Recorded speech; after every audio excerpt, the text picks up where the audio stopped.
So now let's kick it off. Our next series, the next big thing. From cool new phones to the latest in life-saving devices, we're going to look at the gadgets that are going to have everybody talking and maybe spending, hence trading. Today we kick it off with tablets. Some say they could be the death blow for the old laptop. Can't see mine, but it's here, and gosh, this thing's basically dead anyway. Apple led the charge, but the competition is creeping up. So what is the next big thing in this crowded market, and how should you be trading the tablet wars? Let's talk about the next big thing with Noah Kravitz, editor-in-chief of PhoneDog.com, and then the trade with Jimmy Oreo, TJM Institutional Director. Okay, good to have you with us. Noah, I mean, this is front page news everywhere. We're going to have the biggest consumer electronics event of the year this week in Germany. All these tablets are going to be on display. Is there a real competitor coming out to the iPad? Well, Aaron, for your sake, I hope so, because I know you're not fond of that iPod name. So, you know, we'll push for something new. Yeah, you know, there will be, similar to what happened or what's happening in the smartphone wars, you know, Google Android unleashed a ton of, you know, so-called iPhone killers. Same thing is starting to happen now with the tablets. And, you know, it's funny, my website's called PhoneDog. Not so long ago, this is what we covered, right? It actually had these crazy things called buttons on them.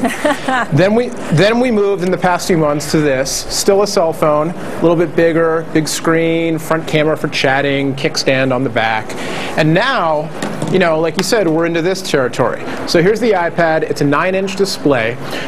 The big one coming out, you know, a few of them will be on display at IFA in Germany, as you said.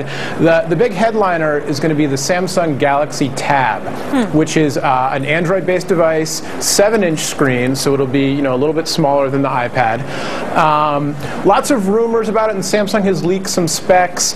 And we're seeing, actually, just today, we saw a bunch of accessories designed to help you integrate the device into your home, so to use it, you know, as a sort of de facto home entertainment system hooked up to your big screen TV in the living room and that sort of thing.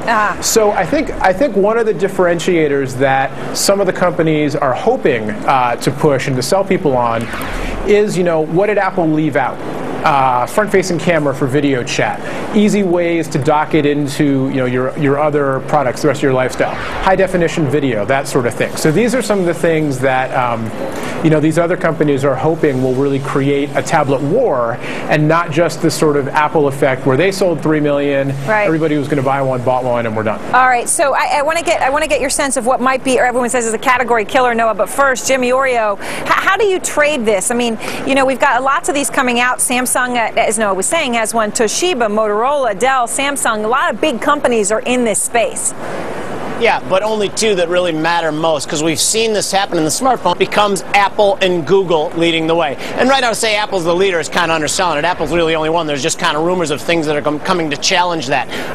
But you look behind the curtain at Apple, we give Apple tons of, we heap praise on them for being the technological leaders, which they are. Pull the curtain back a little bit, you see the chip makers. Broadcom makes the chips. They make the chips that do the touch screens. They make the connectivity chips.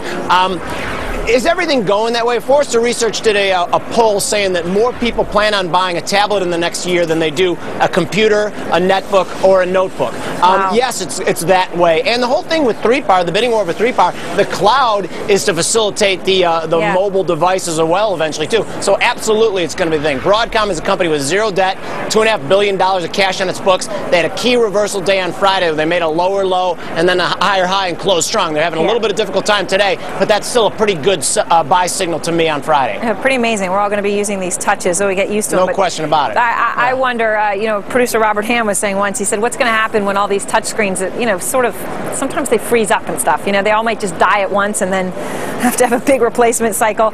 Very quickly before we go, Noah, though, Motorola Stingray, is it really going to be the iPad killer or not?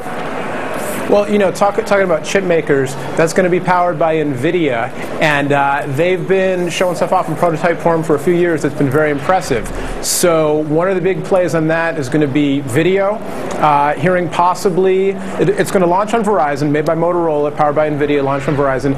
It may have a cable TV aspect to it. 3D is another thing I'm hearing a lot about just in tablets in general. So I think in the US that'll be the big iPad rival, mainly because, you know, like you said, Google and also Verizon behind it, and that'll get it, you know, in the Verizon stores as opposed to the dime a dozen other tablets that could show up in Walmart or Best Buy, but not, you know, in the carrier store where people tend to buy these things. All right, Noah, Jim, thanks very much. Appreciate it. And viewers, Thanks, let us Aaron. know what you think. Do you think that we're all going to really go touchscreen, or is it really the next big thing or not? Tomorrow, though, we're going to talk about the next big thing, and this is car technology. Who has the best gadget for